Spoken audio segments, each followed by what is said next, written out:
अब sulphuric acid का नाम सुनते ही किंग ऑफ केमिकल्स भी बोला जाता है। अब इसमें भी जो क्वेश्चन आता है वो मेनली आता है किससे? मैन्युफैक्चरिंग से। बाकी सारी जो रिएक्शंस है ना ऑलरेडी हम एसिड बेसिस एंड सॉल्ट्स में कवर कर चुके हैं, राइट। अगर हमने वो रिएक्शन अच्छे से कर ली तो यहाँ पर भी आपको कोई प्रॉब्लम नहीं होगी कि कैसे हम सॉल्युबल सॉल्ट से एक इनसॉल्युबल सॉल्ट बना सकते हैं। Hello everyone, welcome back to the platform of Infinity Learn by Sri Chaitanya. Myself Astha, your chemistry faculty, and grade 10 की इस क्विक रिकैप सीरीज का अगला चैप्टर है सल्फ्यूरिक एसिड। क्या है वो? Sulphuric acid. अब सल्फ्यूरिक एसिड का नाम सुनते ही इसे किंग ऑफ केमिकल्स भी बोला जाता है। रीजन क्या है?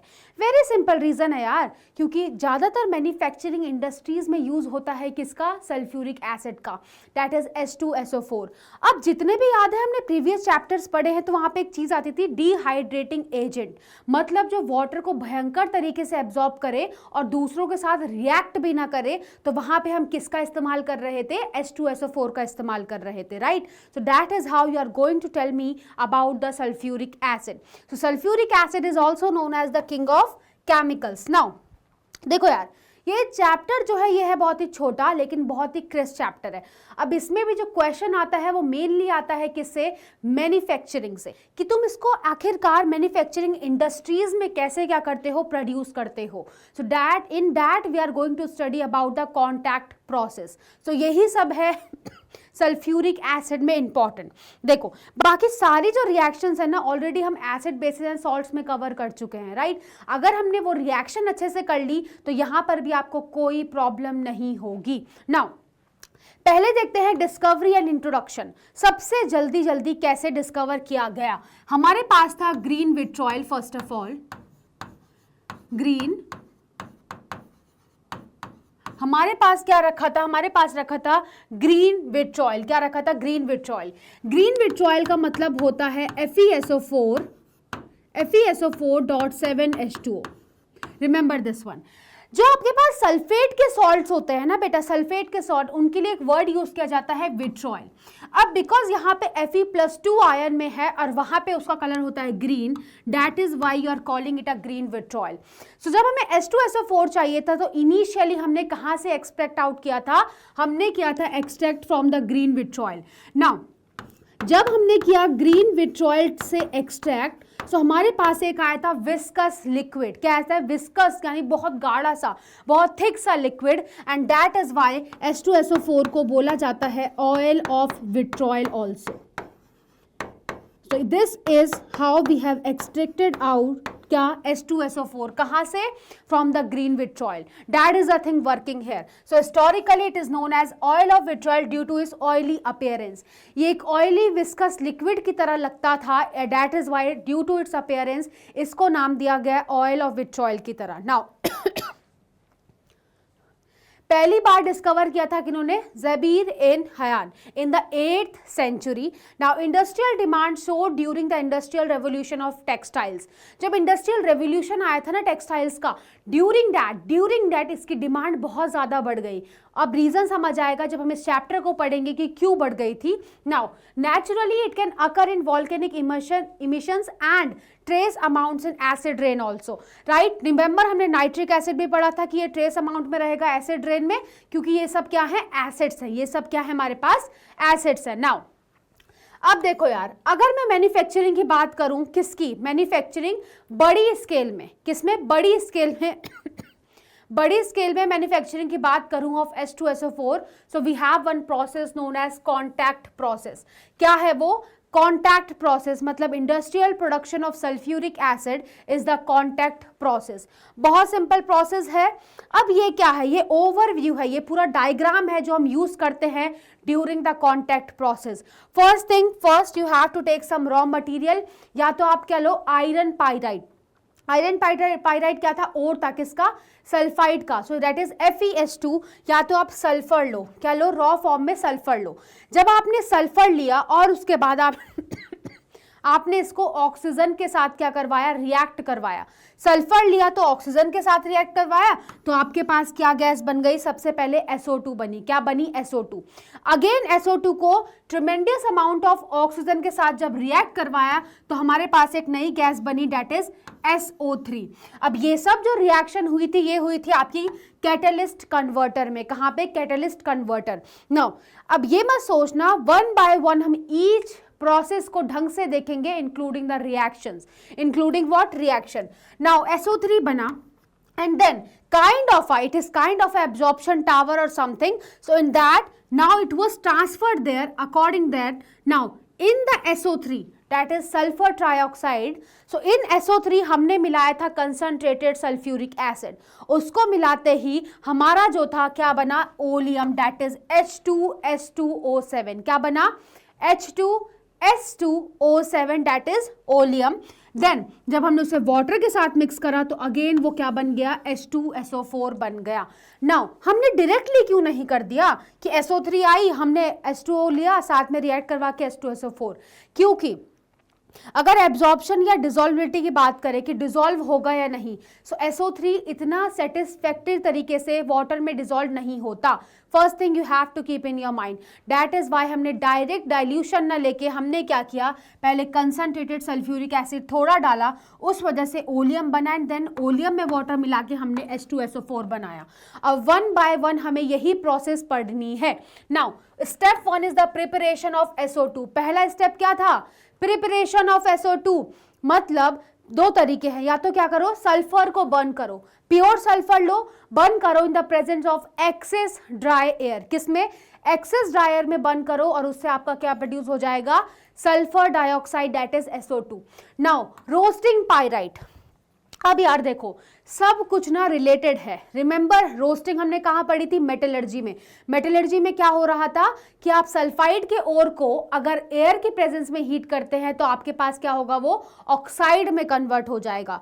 तो वही चीज हमने यहाँ फॉलो करी कि अल्टरनेटिवली हमने आयरन पाइराइट लिया, डेट इज FeS2, और उसको रोस्ट किया ताकि हमें क्या मिल जाए, SO2 गैस मिल जाए। This is the reaction following here. क्या है, 4FeS2 plus 11O2 is giving me Fe2O3 along with SO2। हमें Fe2O3 से नहीं मतलब है, हमें मतलब था SO2 गैस से। सो यहाँ जो SO2 गैस आई, नाउ ये जो SO2 गैस आई ये हुई थोड़ी इम्प्योर। इसमें क्या थी, थोड़ी impurities like arsenic oxide and everything.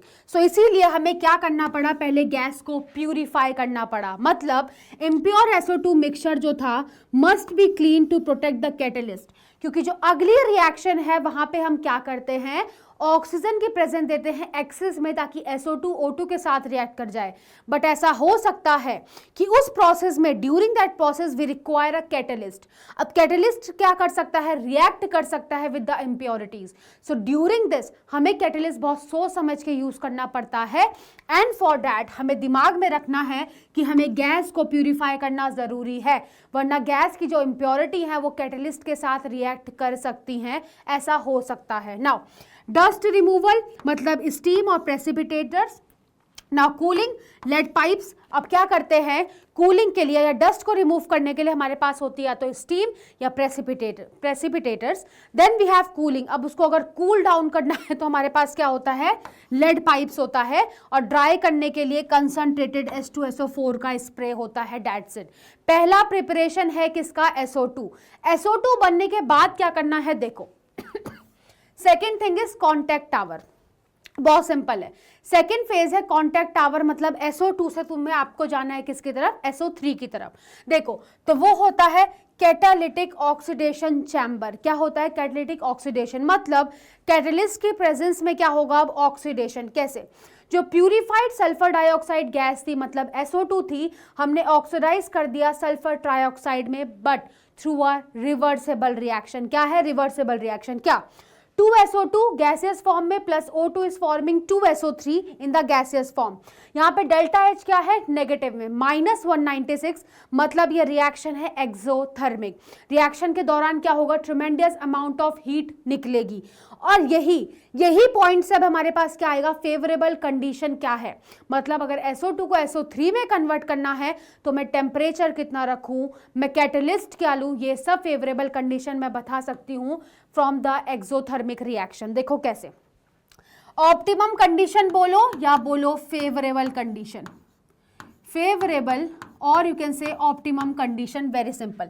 Temperature देखो यार, टेम्परेचर सबसे पहला क्या है 450 डिग्री सेल्सियस, मतलब टेम्परेचर मेंटेन ही करना पड़ेगा 450। क्यों, रीजन है, रिमेंबर हमने पढ़ा था क्या, हमने पढ़ा था अबाउट Le Chatelier's प्रिंसिपल। मतलब क्या है, अगर एक्सोथर्मिक रिएक्शन है, एक्सोथर्मिक का मतलब हीट बाहर निकल रही है, अब रिएक्शन में अगर हीट बाहर निकल रही है इसका मतलब जो भी आपके रिएक्टेंट से या प्रोडक्ट बन रहा है उसको वो हीट नहीं चाहिए। तो अगर मैं टेम्परेचर 450 से बढ़ा दूं ज्यादा, तो अब रिएक्शन में क्या थी, हीट नहीं चाहिए, लेकिन तुम एक्स्ट्रा दिए जा रहे हो, तो रिएक्शन कहां भागेगी, through the forward direction.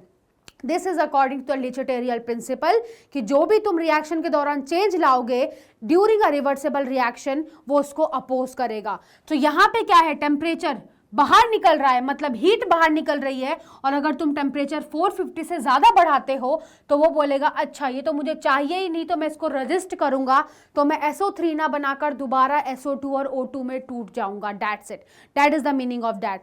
So exothermic reaction में टेम्परेचर का बैलेंस होना बहुत जरूरी है, मतलब टेम्परेचर को कम रखना is important. So low temperature favours yield, यानी हाई फेवर्स व्हाट, रेट। न कैसे, मतलब अगर लो टेम्परेचर रखोगे तो सिंपल सी बात है रिएक्शन जाएगी फॉरवर्ड में, मतलब क्या है SO3 ज्यादा बनेगा, और मुझे वही तो चाहिए कि मेरा सल्फर ट्राइऑक्साइड क्या बने, ज्यादा बने। So the temperature favourable is 450 degree Celsius, ताकि यील्ड ज्यादा हो, मतलब प्रोडक्ट ज्यादा बने। Then we have pressure, pressure भी क्या रखना पड़ेगा, हाई प्रेशर। क्यों, now according to Le Chatelier's principle, जब आप प्रेशर को बढ़ाते हैं तो रिएक्शन जाती है उस तरफ जहां पे नंबर ऑफ मोल्स क्या होंगे, कम होंगे। नंबर ऑफ मोल्स क्या होंगे, कम। Remember, so number of moles किस तरफ कम है हमारे पास, सिंपल सी बात है प्रोडक्ट की तरफ। क्यों, जब भी आप नंबर ऑफ मोल्स देखेंगे तो गैसियस एटम के देखेंगे, यहां पे गैसियस कितने हैं, 2 + 1 3, और यहां पे है 2। प्रेशर बढ़ेगा तो क्या होगा, रिएक्शन जाएगी जहां पे नंबर ऑफ मोल्स कम है, जहां पे क्या है, नंबर ऑफ मोल्स क्या है, कम। सो नंबर ऑफ मोल्स को देखा जाए तो वो प्रोडक्ट साइड में कम है, तो इसलिए प्रेशर भी क्या रखना है, ज्यादा, तो हम रखते हैं 1 या 2 ATM। हाई प्रेशर क्या करेगा, फिर से प्रोडक्ट को फेवर करेगा, बट ये प्रोसेस क्या हो जाती है, expensive. Now we have oxygen. अब ऑक्सीजन भी कितना देना है, एक्सेस में देना है, ऐसा ना हो कि ऑक्सीजन कम पड़ जाए तो ये बोले अच्छा मेरे पास इनफ ऑक्सीजन नहीं है टू कन्वर्ट इनटू SO3, तो ये दोबारा रिएक्शन क्या हो सकती है, शिफ्ट हो सकती है। तो रिमेंबर देख, ऑक्सीजन एक्सेस में लेने से इक्विलिब्रियम किस तरफ जाएगा, राइट की तरफ शिफ्ट हो जाएगा। नाउ इसमें एक और कंडीशन आती है, वो आती है कैटलिस्ट की कंडीशन। किसकी, catalyst. So during this process हम कैटलिस्ट यूज करते हैं vanadium pentoxide, that is V2O5। क्या कर सकते हैं, V2O5। अब हम यहाँ पे प्लैटिनम भी यूज कर सकते हैं, रिमेंबर दिस थिंग। यहाँ पे या तो क्या होता है V2O5 प्लैटिनम, बट होता क्या है, प्लैटिनम जो होता है ना, प्लैटिनम जो होता है वो जो इम्प्योरिटी होती है ना आर्सेनिक ऑक्साइड की, उसके साथ भी रिएक्ट कर सकता है। एंड सेकेंड थिंग, प्लैटिनम होता है बहुत एक्सपेंसिव, दैट इज वाई हम यहाँ पे जो यूज करते हैं most favourable, that is vanadium pentoxide. क्या होता है, वेनेडियम पेंटाऑक्साइड कैटलिस्ट का यूज। नाउ सिंपल, इससे होता क्या है, एफिशिएंसी क्या हो जाती है, 98% कन्वर्जन हो जाता है SO2 का, किसमें, SO3 में। सो यहां से क्या होता है, हमारे पास प्योर हमारे पास क्या आएगा, और ज्यादा क्या आएगी हमारे पास, SO3 आएगी। So these are the 4 condition जो आपको एट एनी कॉस्ट याद रखना है।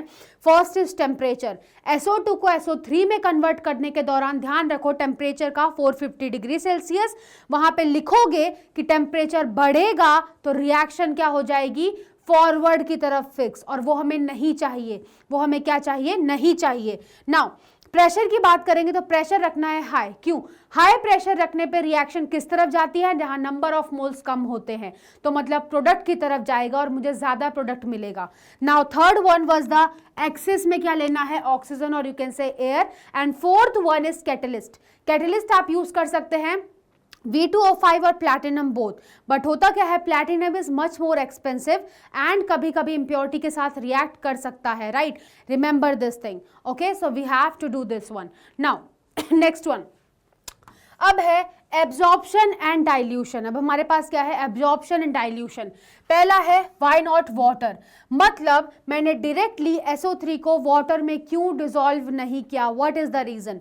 अगर डायरेक्टली करती तो ये रिएक्शन हाईली क्या होती है, एक्सोथर्मिक, हाईली क्या होगी, एक्सोथर्मिक, एक्सोथर्मिक होगी अगर हाईली, तो इसकी वजह से एक डेंस फॉग बनेगा सल्फ्यूरिक एसिड मिस्ट का, और वो डिफिकल्ट होता है टू कंडेंस, और मेरे को कभी भी क्या होगी, लिक्विड फॉर्म मिल ही नहीं पाएगी किसकी, H2SO4 की, लाइक दिस एसिड मिस्ट बनेगा, हाईली एक्सोथर्मिक है और अनकंट्रोल्ड रिएक्शन है, तो बहुत चांसेस हैं कि आप क्या हो सकते हैं, आप इंजर भी हो सकते हैं, इसीलिए हम डायरेक्टली डिसॉल्व नहीं करते SO3 को, किसमें, वाटर में। Now we have absorption to oleum, क्यों, कैसे, इंस्टेड हम क्या करते हैं, SO3 गैस को एब्जॉर्ब करवाते हैं into concentrated sulphuric acid to form what, pyrosulphuric acid, क्या बनाने का, पायरोसल्फ्यूरिक का मतलब होता है oleum, H2S2O7 is also known as what, oleum. Remember all of these thing, these are very important. और सल्फ्यूरिक एसिड में जब भी आपके पास कुछ भी क्वेश्चन आएगा, वो आएगा तो यहीं से आएगा, आपको ये ध्यान रखना है, कहाँ से, कॉन्टैक्ट प्रोसेस से। नाउ अब मेरे पास ओलियम बन गया तो होता है फाइनली हम क्या करते हैं, डाइल्यूशन। ओलियम जो कि है H2S2O7 is then carefully diluted with what, calculated amount of water, ना ज़्यादा ना कम, to produce concentrated sulfuric acid of desired strength.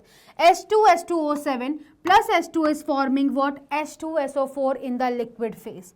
That is how you are getting the finally the sulfuric acid.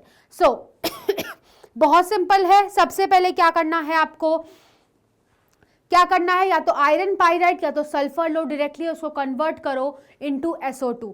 SO2 के बाद क्या करना है, O2 देना है, 4 फेवरेबल कंडीशन याद रखनी है to convert SO2 to SO3। पहली कंडीशन क्या है, रिमेंबर अगेन, टेम्परेचर क्या करोगे, 450 degree Celsius, and second thing pressure high रखोगे ताकि रिएक्शन कहा जाए जहां नंबर ऑफ मोल्स कम है। नाउ थर्ड थिंग, एक्सेस क्या लेना है, ऑक्सीजन या air, and fourth is the catalyst. Catalyst में क्या करेंगे आप, मेनली आपको लेना है वेनेडियम पेंटाऑक्साइड, क्योंकि प्लैटिनम आपको एक्सपेंसिव पड़ जाएगा। Now we have physical properties of H2SO4। Physical properties बहुत सिंपल है, कलरलेस है, डेंस एंड ऑयली लिक्विड तो हमें पहले से ही पता है।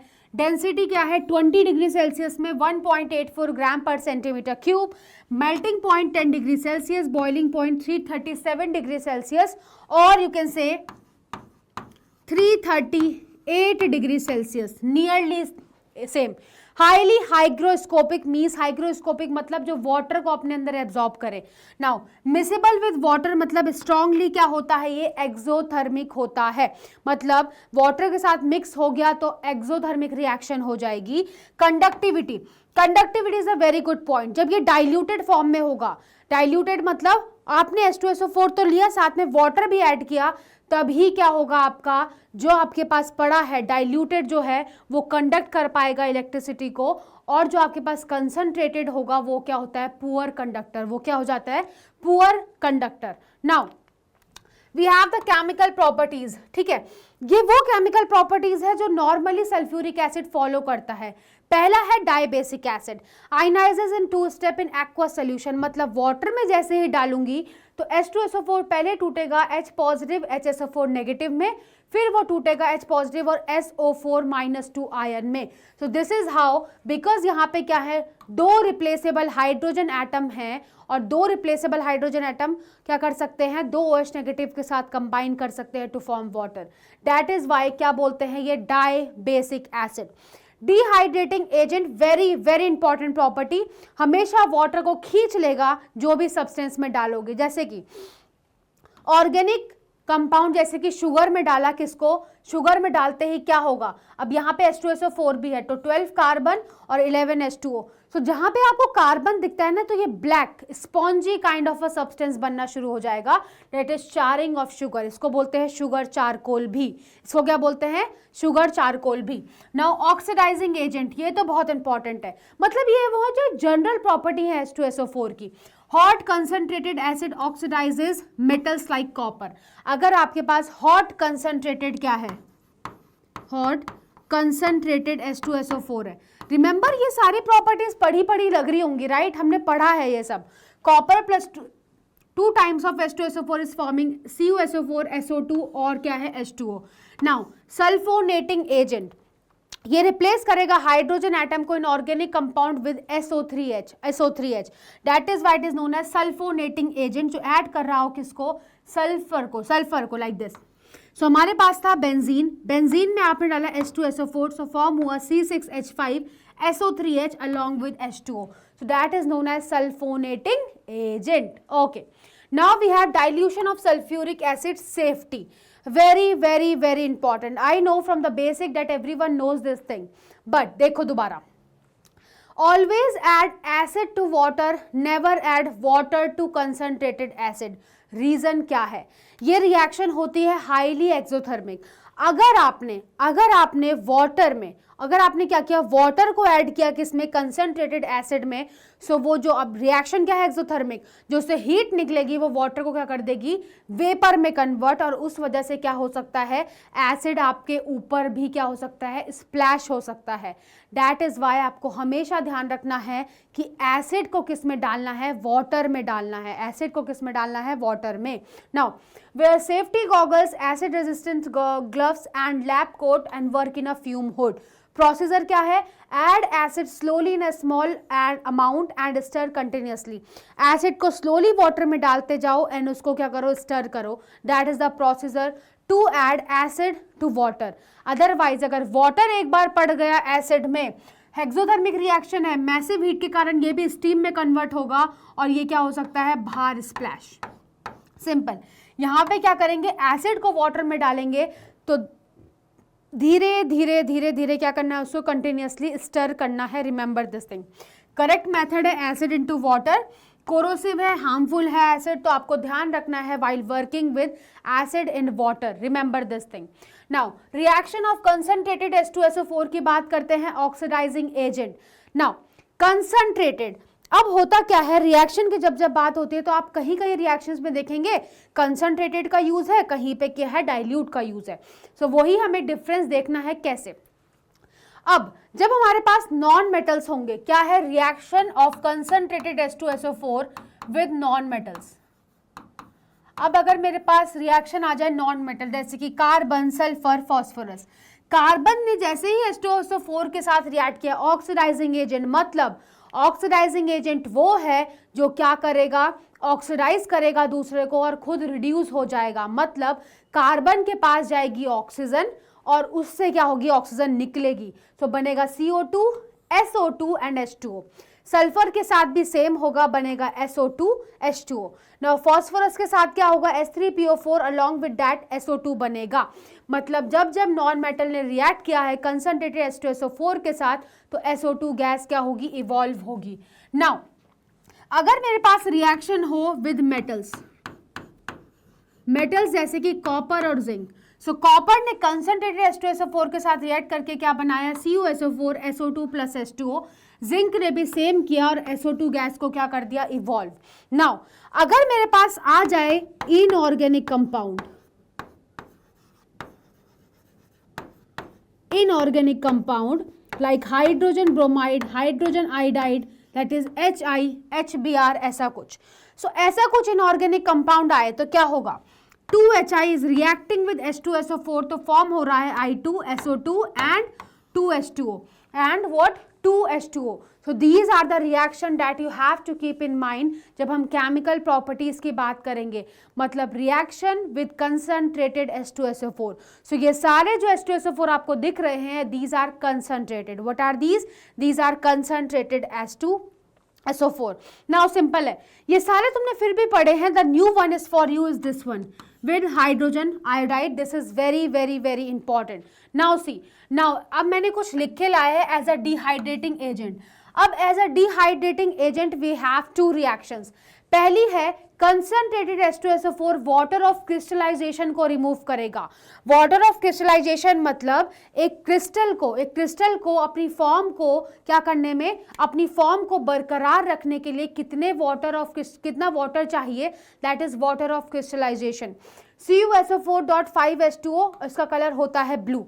सो ये किस में कन्वर्ट हुआ, जब कंसंट्रेटेड H2SO4 क्या करेगा, पानी को खींचेगा तो ये कन्वर्ट हो जाएगा CuSO4 सॉलिड में एंड 5H2O. तो अब इसका कलर क्या हो जाएगा, वाइट. सो क्वेश्चन क्या पूछा जा सकता है कि CuSO4.5H2O था आपके पास, ठीक है, तो वो बोलेंगे ठीक है initially we are having blue colour, और उसके बाद क्या हुआ, जब वो सॉलिड फॉर्म में कन्वर्ट हुआ तो वो CuSO4 बना वाइट कलर का. तो वो पूछेंगे रिएक्शन करवाई किसके साथ आपने, किसके साथ, H2SO4. कौन से H2SO4, कंसंट्रेटेड. अब अगेन अगर शुगर हो गया, केन शुगर ले लिया, C12H22O11 कंसंट्रेटेड H2SO4 हुआ तो क्या बनेगा, 12 कार्बन बनेगा, that is also known as sugar charcoal, और साथ में 11 H2O बाहर. ये होता है black spongy kind of a material, क्योंकि कार्बन जो है, अगर कार्बन क्या है कंबाइंड स्टेट में नहीं है तो क्या हो सकता है वहां पे कि वो क्या करे, अपना black spongy kind of a thing, that is sugar charcoal. Now fourth one is preparation of insoluble substances और इनसॉल्युबल सॉल्ट. याद है हमने पढ़ा है एसिड बेस एंड सॉल्ट में कि कैसे हम सॉल्युबल सॉल्ट से एक इनसॉल्युबल सॉल्ट बना सकते हैं. रिमेंबर दिस, आपको कुछ नहीं करना, सॉल्युबल सॉल्ट लो, आपको लेना है एसिड. अब यहाँ पे क्या प्रॉपर्टीज यूज होती हैं, देखो ये चैप्टर मैंने शॉर्ट इसलिए रखा है क्योंकि इनकी सारी प्रॉपर्टीज हम पढ़ चुके हैं. कैसे, रिमेंबर H2SO4 क्या था, एक नॉन वोलेटाइल एसिड. तो अब होता क्या है, एक नॉन वोलेटाइल एसिड जब एक सॉल्ट के साथ रिएक्ट करेगा तो वो वहां पे से क्या निकालेगा, एक ऐसा एसिड जो ज्यादा वोलेटाइल हो. सो नाइट्रिक एसिड ज्यादा वोलेटाइल होगा तो वो बाहर निकल जाएगा एंड उनके प्लेस में क्या आएगा, SO4.